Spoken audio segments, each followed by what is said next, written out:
Des de la primera setmana de confinament, un grup de persones formades per personal docent investigador, personal d'administració i serveis i antics alumnes de l'UPC Manresa ens van posar en marxa per lluitar contra el coronavirus, empesos per les necessitats que ens arribaven des del sector sanitari. Hem dirigit els nostres esforços a desenvolupar un respirador d'emergència portable pensant en una realització concreta, però sobretot pensant en desenvolupar una tecnologia que pugui ser reproduïble arreu del món en zones en sistemes de salut i recursos més limitats. El respirador consisteix en un ressuscitador manual dels que s'utilitzen habitualment als serveis d'emergència.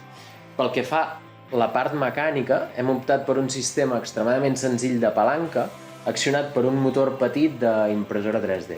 El disseny és extremadament simple i de baix consum, de forma que pugui ser operat fins i tot amb una bateria externa de les que fem servir per carregar els nostres mòbils. Els elements estructurals poden ser variats. Al cap i a la fi el que fem és desenvolupar una metodologia. Inicialment vam fer un de fusta, que funcionava així per tal de pressionar l'embut. L'últim que hem fet és aquest, que està fet d'alumini i impressió 3D. A la part electrònica també hem optat per la simplicitat, amb un disseny basat en Arduino i elements com els drivers de motor o la interfície d'usuari de molt baix cost. Però a la part de programació no hem escatimat esforços i estem desenvolupant codi sofisticat amb elements de control en temps real.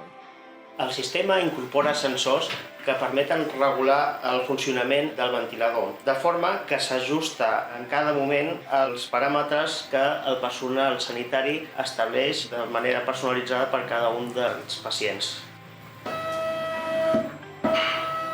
En el projecte també inclourem un sistema per poder monitoritzar amb tecnologia sense fils l'estat de diversos respiradors de forma centralitzada. D'aquesta forma, les alarmes individuals que pot produir cada respirador poden ser supervisades amb eficàcia i poden ser ateses ràpidament. Ara estem acabant de dissenyar una PCB pròpia que incorpora la interfície d'usuari i tota l'electrònica. Tan bon punt la tinguem a punt, podrem avançar en el procés de proves amb animals i persones. En paral·lel, desenvoluparem alguna altra alternativa constructiva per tal d'oferir un ampli ventall de possibilitats d'implementació, totes elles sobre el mateix concepte mecànic.